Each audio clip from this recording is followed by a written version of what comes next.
शांति। आज 12 सितंबर 2021 के अव्यक्त बाप दादा के महावाक्य हैं। रिवाइज तारीख है 19 मार्च 1988। मुरली का सार है याद में रमणीकता लाने की युक्तियाँ। आज विधाता वरदाता बाप दादा अपने मास्टर विधाता वरदाता बच्चों को देख रहे हैं। हर एक बच्चा विधाता भी बने हो तो वरदाता भी बने हो। साथ साथ बाप दादा देख रहे थे कि बच्चों का मर्तबा कितना महान है। इस संगम युग के ब्राह्मण जीवन का कितना महत्व है। विधाता वरदाता के साथ साथ विधि विधाता भी आप ब्राह्मण हो। आपकी हर विधि सतयुग में कैसे परिवर्तित होती है वह पहले सुनाया है। इस समय के हर कर्म की विधि भविष्य में चलती ही है, लेकिन द्वापर के बाद भी भक्ति मार्ग में इस समय के श्रेष्ठ कर्मों की विधि भक्ति मार्ग की विधि बन जाती है, तो पूज्य रूप में भी इस समय की विधि जीवन के श्रेष्ठ विधान के रूप में चलती है। और पुजारी मार्ग अर्थात भक्ति मार्ग में भी आपकी हर विधि नीति व रीति में चलती आती है, तो विधाता वरदाता और विधि विधाता भी हो। आपकी मूल सिद्धांत सिद्धि प्राप्त होने के साधन बन जाते हैं। जैसे मूल सिद्धांत बाप एक हैं, धर्म आत्माएं महान आत्माएं अनेक हैं, लेकिन परम आत्मा एक है। इसी मूल सिद्धांत द्वारा आधा कल्प आप श्रेष्ठ आत्माओं को एक बाप के द्वारा प्राप्त हुआ वर्षा सिद्धि के रूप में प्राप्त होता है। प्रालब्ध मिलना अर्थात सिद्धि स्वरूप बनना, क्योंकि एक बाप है, बाकी महान आत्माएं व धर्म आत्माएं हैं। बाप नहीं है, भाई भाई हैं। वर्षा बाप से मिलता है, भाई से नहीं मिलता। तो इस मूल सिद्धांत द्वारा आधा कल्प आपको सिद्धि प्राप्त होती है। और भक्ति में भी गॉड इज वन, यही सिद्धांत सिद्धि प्राप्त करने का आधार बनता है। भक्ति का आदि आधार भी एक बाप के शिवलिंग रूप से आरंभ होता है, जिसको कहा जाता है अव्यभिचारी भक्ति। तो भक्ति मार्ग में भी इसी एक सिद्धांत द्वारा ही सिद्धि प्राप्त होती है कि बाप एक है। ऐसे जो भी अनेक मूल सिद्धांत हैं, उस एक एक सिद्धांत द्वारा सिद्धि प्राप्त होती रहती है। जैसे इस जीवन का मूल सिद्धांत पवित्रता है। इस पवित्रता के सिद्धांत द्वारा आप आत्माओं को भविष्य में सिद्धि स्वरूप के रूप में लाइट का ताज सदा ही प्राप्त है, जिसका यादगार रूप डबल ताज दिखाते हैं। और भक्ति में भी जब भी यथार्थ और दिल से भक्ति करेंगे तो पवित्रता के सिद्धांतों को मूल आधार समझेंगे और समझते हैं कि सिवाय पवित्रता के भक्ति की सिद्धि प्राप्त नहीं हो सकती है। चाहे अल्पकाल के लिए जितना समय भक्ति करते हैं उतना समय ही पवित्रता को अपनाएं, लेकिन पवित्रता ही सिद्धि का साधन है। इस सिद्धांत को अपनाते अवश्य हैं।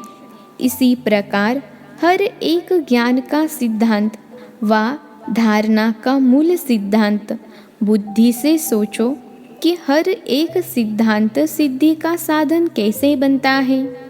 यह मनन करने का काम दे रहे हैं। जैसे दृष्टांत सुनाया, इसी प्रकार से सोचना तो आप विधि विधाता भी बनते हो, सिद्धि दाता भी बनते हो। इसलिए आज तक भी जिन भक्तों को जो सिद्धि चाहती है, वो भिन्न भिन्न देवताओं द्वारा भिन्न भिन्न सिद्धि प्राप्त करने के लिए उन्हीं देवता की पूजा करते हैं। तो सिद्धिदाता बाप द्वारा आप भी सिद्धिदाता बनते हो। ऐसा अपने को समझते हो ना। जिनको स्वयं सर्व सिद्धियाँ प्राप्त हैं वही औरों को भी सिद्धि प्राप्त कराने की निमित्त बन सकते हैं। सिद्धि खराब चीज़ नहीं है, क्योंकि आपकी रिद्धि सिद्धि नहीं है। रिद्धि सिद्धि जो होती है वह अल्पकाल के लिए प्रभावशाली होती है, लेकिन आपकी यथार्थ विधि द्वारा सिद्धि है। ईश्वरीय विधि द्वारा जो सिद्धि प्राप्त होती है वह सिद्धि भी ईश्वरीय सिद्धि है।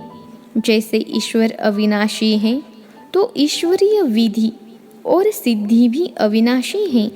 रिद्धि सिद्धि दिखाने वाले स्वयं भी अल्पज्ञ आत्मा हैं, उन्होंने सिद्धि भी अल्पकाल की है।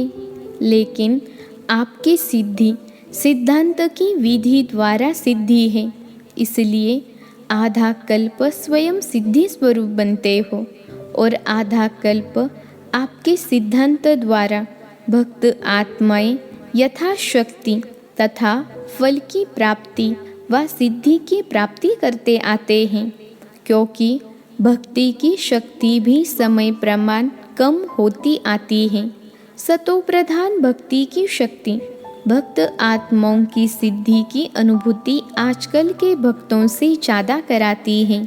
इस समय की भक्ति तमो प्रधान भक्ति होने के कारण न यथार्थ सिद्धांत रहा है न सिद्धि रही है, तो इतना नशा रहता है कि हम कौन हैं। सदा इस श्रेष्ठ स्वमान की स्थिति की सीट पर सेट रहते हो। कितनी ऊंची सीट है। जब इस स्थिति की सीट पर सेट यानी स्थिर रहते हो तो बार बार अपसेट यानी अस्थिर नहीं होंगे। यह पोजीशन है ना, कितना बड़ा पोजीशन है। विधि विधान सिद्धिदाता तो जब इस पोजीशन में स्थित होंगे तो माया अपोजिशन नहीं करेगी, सदा ही सेफ रहेंगे। अपसेट होने का कारण ही यह है कि अपनी श्रेष्ठ स्थिति की सीट से साधारण स्थिति में आ जाते हो। याद में रहना व सेवा करना एक साधारण दिनचर्या बन जाती है, लेकिन याद में भी बैठते हो तो अपने कोई न कोई श्रेष्ठ स्वमान की सीट पर बैठो।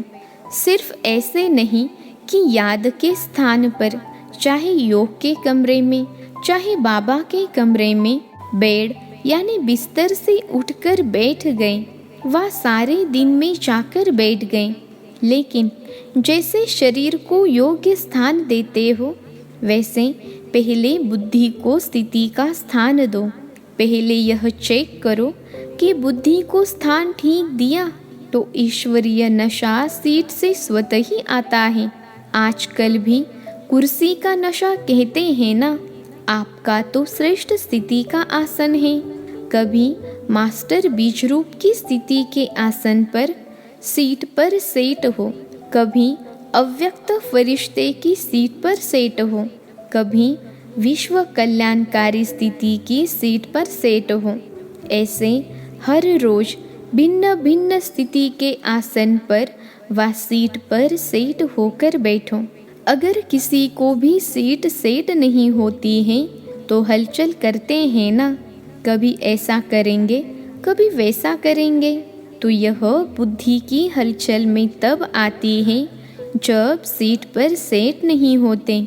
जानते तो सब हैं कि हम यह हैं।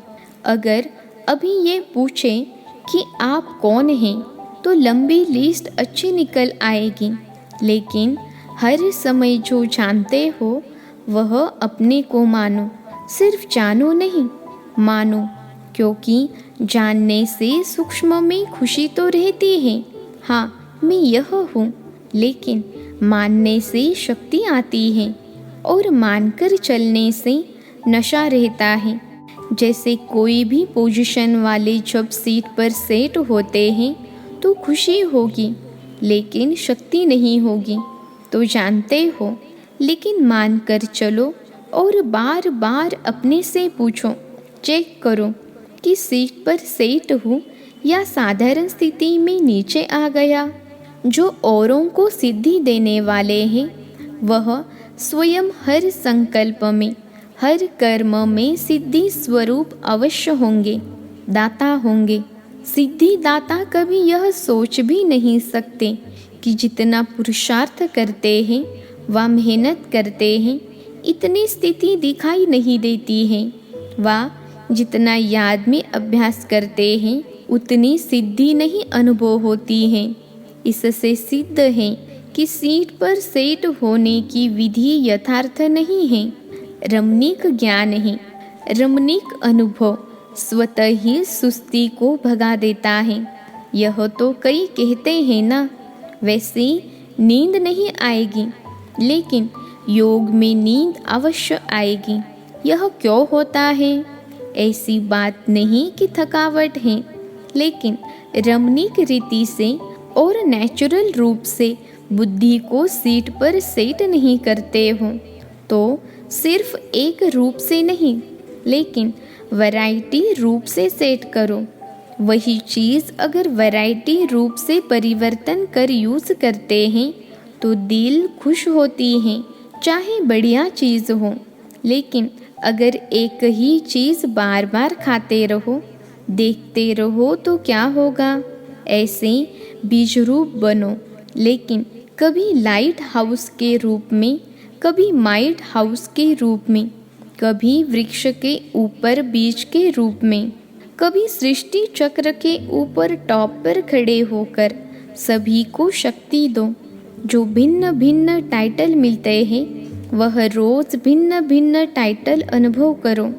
कभी नूरी रत्न बन बाप के नयनों में समाया हो, इस स्वरूप की अनुभूति करो। कभी मस्तक मणि बन, कभी तख्त नशीन बन, भिन्न भिन्न स्वरूपों का अनुभव करो। वैरायटी करो तो रमणीकता आएगी। बाप दादा रोज मुरली में भिन्न भिन्न टाइटल देते हैं। क्यों देते हैं? उसी सीट पर सेट हो जाओ और सिर्फ बीच बीच में चेक करो। पहले भी सुनाया था कि यह भूल जाते हो। 6 घंटे 8 घंटे बीत जाते हैं, फिर सोचते हो, इसलिए उदास हो जाते हो कि आधा दिन तो चला गया। नेचुरल अभ्यास हो जाए, तब ही विधि विधाता व सिद्धिदाता बन विश्व की आत्माओं का कल्याण कर सकेंगे। समझा? अच्छा, आज मधुबन वालों का दिन है। डबल विदेशी अपने समय का चांस दे रहे हैं, क्योंकि मधुबन निवासियों को देखकर खुश होते हैं। मधुबन वाले कहते हैं, महिमा नहीं करो। महिमा बहुत सुनी है, महिमा सुनते ही महान बन रहे हैं, क्योंकि यह महिमा ही ढाल बन जाती है। जैसे युद्ध में सेफ्टी का साधन ढाल होती है ना, तो यह महिमा भी स्मृति दिलाती है कि हम कितने महान हैं। मधुबन सिर्फ मधुबन नहीं है, लेकिन मधुबन है विश्व की स्टेज। मधुबन में रहना अर्थात विश्व की स्टेज पर रहना। तो जो स्टेज पर रहता है वह कितना अटेंशन से रहता है। साधारण रीति से कोई किसी भी स्थान पर रहता है तो इतना अटेंशन नहीं रहता है, लेकिन जब स्टेज पर आएगा तो हर समय हर कर्म पर इतना ही अटेंशन होगा। तो मधुबन विश्व की स्टेज है, चारों ओर की नज़र मधुबन के ऊपर ही है। वैसे भी सबका अटेंशन स्टेज की तरफ जाता है ना, तो मधुबन निवासी सदा विश्व की स्टेज पर स्थित है। साथ साथ मधुबन एक विचित्र गुंबज है, और गुंबज जो होते हैं उसका आवाज़ अपनी तक आता है। लेकिन मधुबन ऐसा विचित्र गुंबज है जो मधुबन का ज़रा सा आवाज़ विश्व तक चला जाता है। जैसे आजकल के पुराने ज़माने के कई ऐसे स्थान निशानी मात्र हैं जो एक दीवार को अगर ऐसे हाथ लगाएंगे व आवाज़ करेंगे तो 10 दीवारों में वह आवाज़ आएगा और ऐसे ही सुनाई देगा जैसे इस दीवार को कोई हिला रहा है या आवाज़ कर रहा है।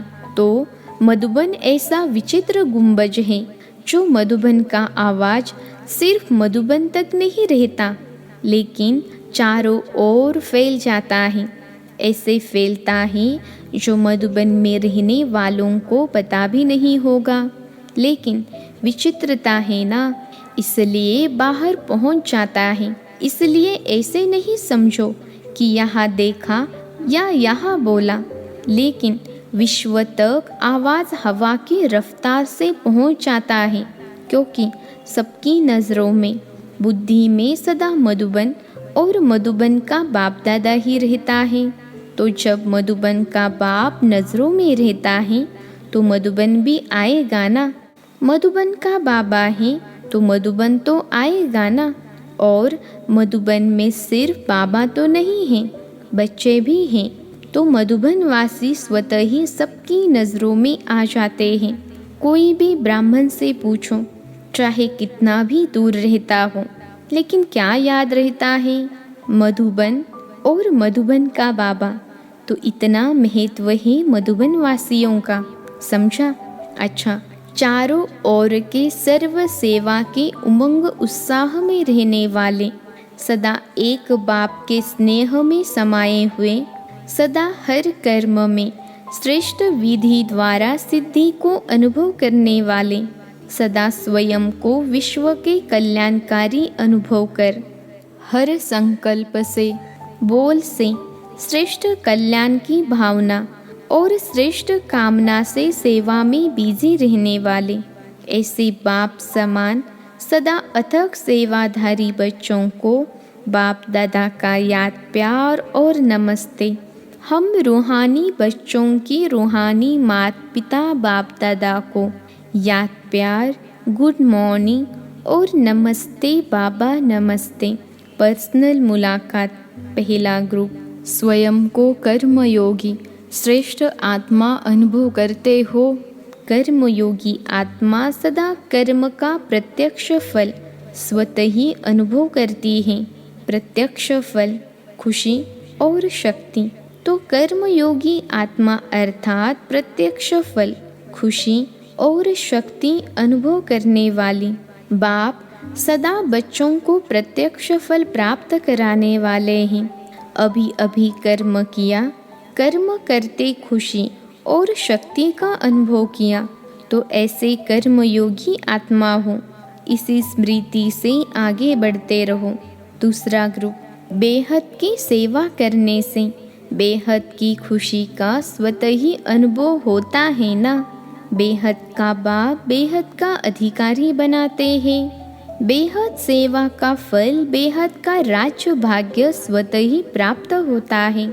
जब बेहद की स्थिति में स्थित होकर सेवा करते हो, तो जिन आत्माओं के निमित्त बनते हो, उनकी दुआएं स्वतः आत्मा में शक्ति और खुशी की अनुभूति कराती हैं। एक स्थान पर बैठे भी बेहद सेवा का फल मिल रहा है।